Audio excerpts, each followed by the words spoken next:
Hello friends, it's Chari. Today I have a fun Swivel Surprise card using one of the fun embroidery hoop add-ons. Now this is the snowflake add-on, but as I discovered last year, it makes the perfect spider web. So it can be used for Christmas and winter, but also for Halloween. So I will show you how I created a spider web with this snowflake embroidery hoop add-on, and I'm using some DMC floss. I decided to go with this $37.99, which is a dark gray color, instead of black for my spider web because the card I'm creating today is going to be very pastel-y and light colored. Now, normally I do stitch with all 6 strands of my DMC, but for this I wanted a thinner spider web, so I'm going to split my floss so I have 3 strands. And then I'll set the other piece of 3 strands aside because I will have to change out my floss. This isn't going to stitch the whole spider web. I will need to add that piece later. And I'm getting out my needle. This is why I don't know the size of my needles because they're all in this little variety pack. It does have a blunt end and a very large eye, so it's very easy to thread. These holes are pretty big that the die creates, so a large eye works really well. You don't have to worry about trying to put it through a tiny hole. Now, the first thing I like to do, because there are a lot of holes on here, is kind of start to map out my spider web with the ribs coming from the center and the outside. Once you kind of get it going, you'll be able to see kind of where the lines need to go to create the spider web. So I will be speeding up and skipping through some stitching so that this video isn't too terribly long because it's already going to be pretty long.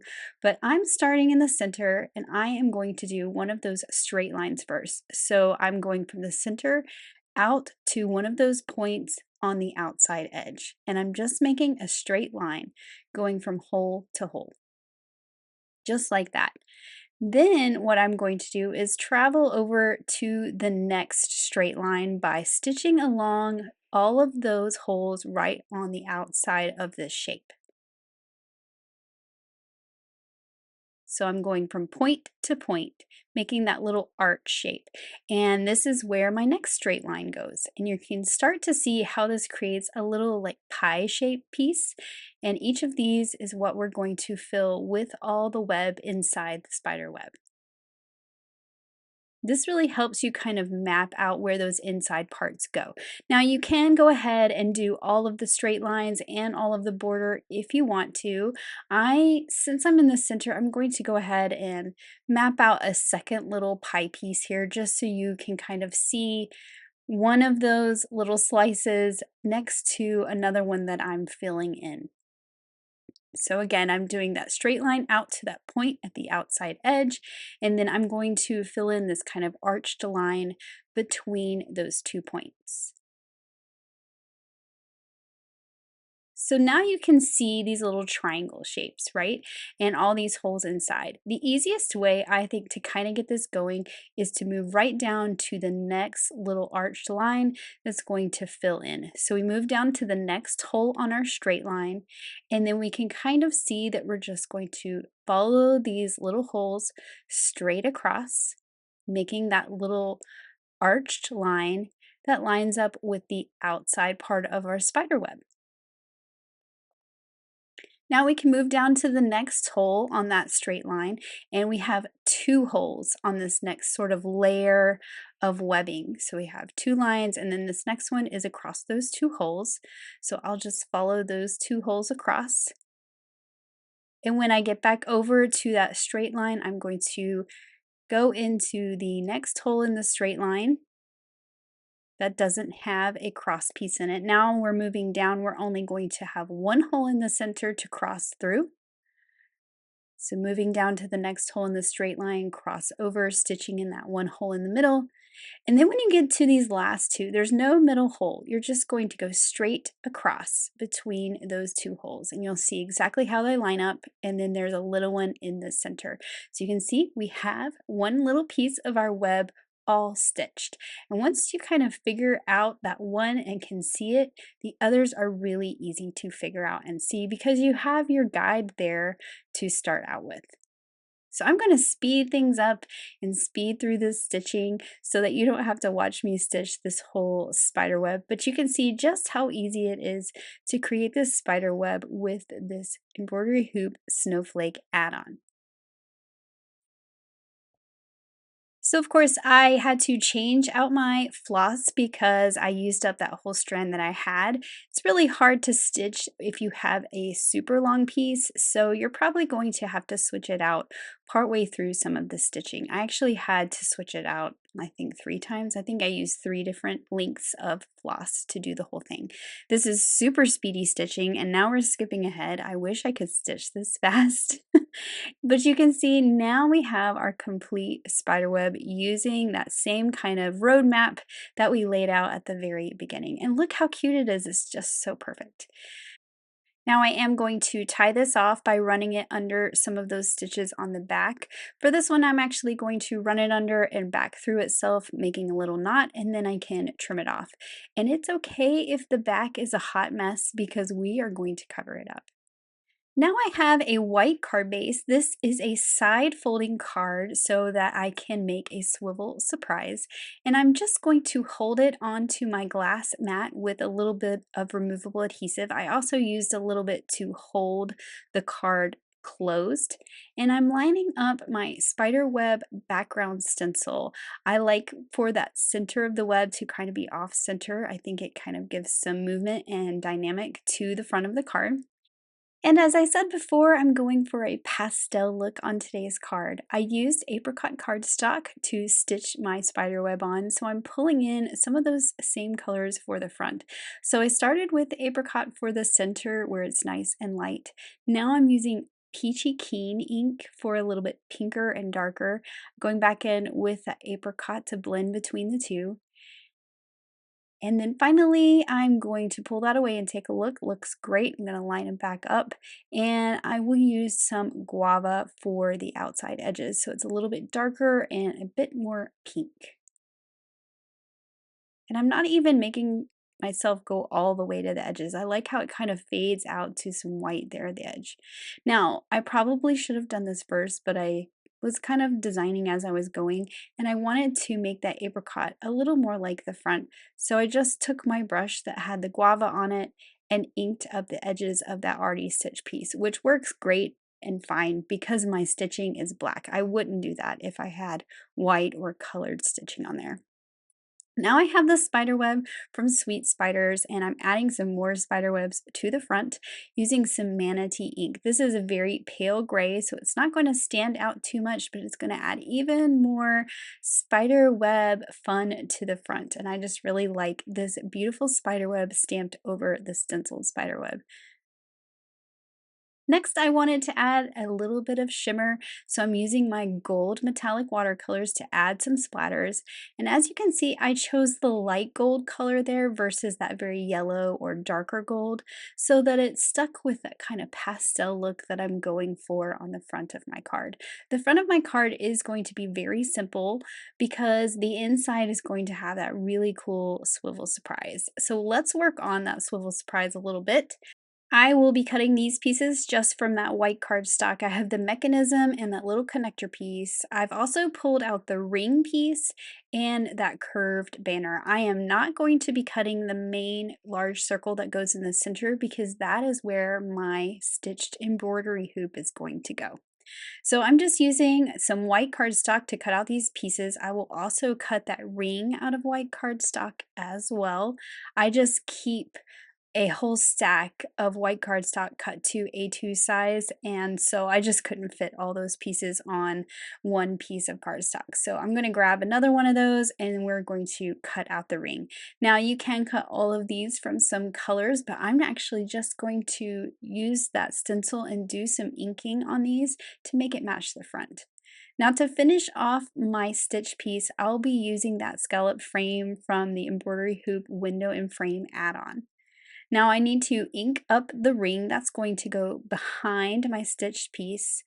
I didn't have this stuck down to my board. You're going to see I'm going to start stenciling and trying to hold it with my hand, and I will pick it up and put it down with some removable adhesive, but I'm using some merman ink so that I have another color pulled in. This is where I realized that I really should just kind of tack this down so I don't have to hold it. So a little bit of removable adhesive on the back, and I can easily line this back up, and then I'll use some tape to hold my stencil in place. So again, this is some merman ink. If you didn't want to do the stencil, you could always cut this out of some mermaid cardstock. And I just think that's kind of fun because you get this spider web that is outside of the small spider web in the center. I decided for my frame I would use some lilac cardstock, and actually this other lilac circle is the inside of the frame, and I'm going to use that to cover up the back of my stitch piece. So I'm making sure that a removable adhesive is rubbed off the back of that ring piece. That's what I was doing there. Then I'm adding a little bit of liquid glue to the back of my stitched piece, and I'll just take that extra circle that was left over from where I cut the frame and glue that down. Now when I glue a solid piece to the back of a stitch piece, I like to flip it over to where my stitching is facing up and lay my hand on it and kind of press down. What this does is make the back nice and flat, and then my hand kind of forms around all that stitching that might have a little bit of bulk, and it makes it kind of conform to that flat back. Then I can add my frame, and I just put a little bit of liquid glue around the edge. There is that line on the die that shows you kind of where to put the glue, where the frame will line up. And now I have this pretty little spider web that's going to go in the center of my Swivel Surprise. And I just wanted to show you here, this is why I knew this would work. This is the circle for Swivel Surprise, and this whole piece basically is the same size. So it's going to work perfectly and go right in the center of that ring. Now I do have this little circle at the top that I need to also ink if I'm going to use that in my card, which of course I am. So I'm going to do that same thing with my spiderweb stencil. I made sure it was cleaned off and there's no blue ink left. And I'm pulling in the Peachy Keen ink and the guava ink that I used on the front. So this will be a little bit darker than what's on the front, but now we're going to have all these spider webs sort of swiveling around inside, which is a really fun look. So I started with the Peachy Keen, and now I'm adding a little bit of the guava, and look how fun that looks with that spider web. And since I cut everything out of white and I need it to match, I'm going to ink up that little curved banner with the guava ink as well. I think I need to call this the smiley face banner because that's what it looks like to me when it's laying here is a smiley face. But now it will match all of my pieces on the inside. So I need to stamp some images. I don't have any images for my card yet, and I'm going to use a lot of images from Sweet Spiders. I will be stamping them in the River Rock ink, which is a Copic friendly ink, but it is a gray color, so they're kind of going to be a little more subdued and not so bold. And I'm using all the spiders from Sweet Spiders and the Sweet Spiders add-on, and I'm just using my leftover paper from where I cut out my Swivel Surprise pieces. All these little images are perfect for using kind of your scraps up like this. So I have that piece where I cut out the ring, and I have the piece where I cut out the mechanism, and I have stamped all the spiders and all the candies. So now it's time to color all these cute little images, and I tried really hard to stick to my light colors for these to keep that pastel look. So I'm starting out with two neutral grays for my spiders, just adding a little bit of shadow and then coloring it all in with that N1. I wanted to keep them nice and light, especially because their stamped outline is also that gray color. So I don't want it to be too dark. I don't want to lose any of these fun details from these spiders. I forgot to stamp the little jack-o'-lantern face on my trick-or-treat bags. Of course, I added that using that same River Rock ink. Then I started pulling out all my colors. So I have these BVs for my purples. I don't use the BVs very often, but they worked great on this card. And then, of course, I'm coloring my candy corn. Does anyone else have to go look at a picture of candy corn every time to remember where the colors go? I certainly do. Then I have my little wrapped up candies and my lollipops, and I'm just trying to kind of color them differently so that I have a good distribution of color to scatter around on my card. Then, of course, we have some Sour Patch Flies. I'm using the same two colors that I used on the candy corn for that package. And I'm pulling out that same color I used on the lollipop for the gummy bugs. And now I've got a blue to pull in as well. So I will use that on another candy bar again so that I have a nice distribution of all of my colors. I love that that candy bar is called Silky Way. Milky Ways are probably one of my favorite candy bars. And then, of course, we have the chocolate bar. I didn't want any dark chocolate, so I used an E70 for the chocolate to keep it nice and light. And then I'm giving it some red packaging, I guess, but it's really pink. And then I use that same very light gray for the foil. Now I can pull out all the coordinating dies and cut out all these cute little images. I'll put them in my tray and set them aside so I can work on the rest of my card and they won't get lost. Next, I want to add my sentiment to the front of my card. And I love the sentiment from this set that says, "Have a sweet Halloween." It goes so perfectly with all of the candies that are going to be caught in my spider webs. And I'm using my VersaFine ink to stamp my sentiment because I am stamping over all those metallic watercolor splatters and I want to make sure that it stamps really well. Now for that smiley face curved banner for the inside, I'm going to line up my sentiment on my block to fit that curve and stamp the sentiment that says, "I hope you catch all the treats." And this will go on the inside of my card. So now to start some assembly, I need to add this cute little trick-or-treat bag to this spider. It's going to be like he dropped down from the top of the card holding his trick-or-treat bag. I need to stamp the string that he's hanging from. So I'm figuring out where I want my spider to be, and I'm going to draw a little dot as my guide for the string. Now, my string is not quite long enough to reach the top of my card.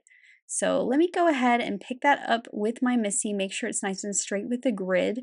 And I'm going to stamp this in a slightly darker gray ink. So I'm using some Narwhal ink for this string for my spider. Now I thought I could move it on the door of the Misty, but it turned out to be a little harder to do to line it up. So I'm just using a block, and excuse my head, but I just needed to stamp that little less than an inch worth of string at the top, and I could see it better and line it up better with a block. Now for the front of my card, I'm just adding a few little sweets stuck in the spider webs, and I'm using some thin foam squares so that there is not too much dimension. I will come back towards the end once the inside is all assembled and add some embellishments and some shimmer to the front of this card. But now it is time to build our swivel surprise. So I have the mechanism piece here, and we are going to fold along all of the score lines, and I will be reinforcing those with my bone folder. So there's one at the top, and then there are two score lines that create this big X through the center. Then there is a score line that goes right through the center of the X. So we're going to fold along that as well and enforce that with our bone folder. And then we have one last score line over here on this little tab. Now that I've folded along all of those, what I'm going to do is push towards the center of the X, making those two pieces fold in, and then I can reinforce those folds in that direction. So I'm going to open it up again and show you exactly where you push. So right towards the center of the X, and those two little pieces will fold in, and we'll have this little house shape on the back. So let me reinforce that, and I'll flip it over and you'll be able to see that little house shape. So we have a rectangle with a triangle on top. And that rectangle is where I am going to put my double-sided adhesive tape. Now I'm going to use my scissors to cut this because I like to have a clean edge on my tape, especially for this. I kind of struggle with the torn edge a little bit in getting a hold of my liner paper and getting it off. And I am putting 2 pieces of this tape on here, so I'm going to put one right along the edge and trim that off. And then you're going to see me pull off the liner paper before I add the second one because they do overlap slightly. So I want to remove that liner paper, make sure nothing's overhanging, and then I'll add a second piece so that this whole entire tab is covered with some really strong double-sided tape.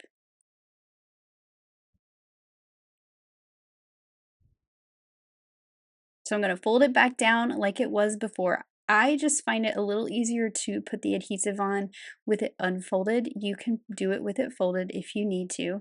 And I'm folding that all back on itself. With this tab folded out, so I don't want it folded under yet, I'm going to put it right in the center fold of my card and just kind of eyeball so it's centered between up and down, on my card. It's right in the middle. I'm going to press that down and you can see how that's going to work. So now I can start to add my circle pieces to this. That little butter knife piece at the top is the perfect shape to go on this little circle. That was the inside of our ring that we cut. And we're going to add adhesive to that little butter knife shape. And I'm actually going to put a scrap piece underneath so that I can use my tape runner and make sure I don't get any adhesive onto my card base. So I've added some adhesive on there, make sure it's only on that little knife shape, and then I can line up my circle with the arch of that die cut. I'm going to do the same down here on the bottom. You have that kind of funny little looking piece that looks like a boot, maybe, with a pointy toe. And I'm adding my adhesive to that, making sure none is on the back. I don't want it to get caught onto my card.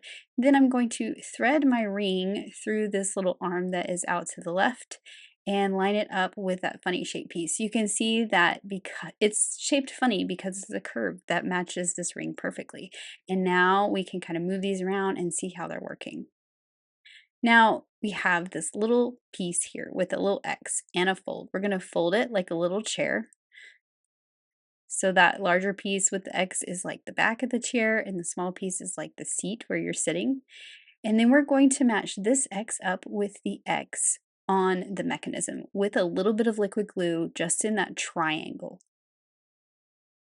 Then we're matching up our X's, and then this is where I have to like walk away for a minute and let that glue dry and set, because if you don't, it's kind of catastrophe. So that glue has set, and now I'm putting a little piece of some double-sided tape on the underside of that little chair as it folds back. I'm going to make sure that is well burnished down because this is where that centerpiece is going to go. So I'm just making sure that's nice and stuck down. I'm going to pull it back out to the open position, pull off that liner paper, and now we're going to put our beautifully stitched embroidery hoop piece in the center. And when it's pulled out in the open position, this is going to be the position it's in when it's open, so you can kind of make sure that your spider web is in the rotation or the location that you like, and it will spin as it closes, just like this. And you can see I'm really pressing mine down to make sure it's nice and stuck down. I will be adding this sentiment here in just a minute, but I thought that it might be best for me to complete the rest of my mechanism by putting that double-sided tape on this little tab here. And just as I did the first time, I am going to do 2 little strips. So I want to completely cover this piece. So I will go ahead and pull off that liner paper from that first piece in case this one overlaps it a little bit. And then I can pull off the liner paper on the second piece. And then what I want to do is I'm going to flip my card back around correctly. I'm going to push it. This is the closed position, making sure that tab is sticking out where the adhesive is up. Then I can close my card and it will stick to that adhesive. And now it is all constructed and working beautifully.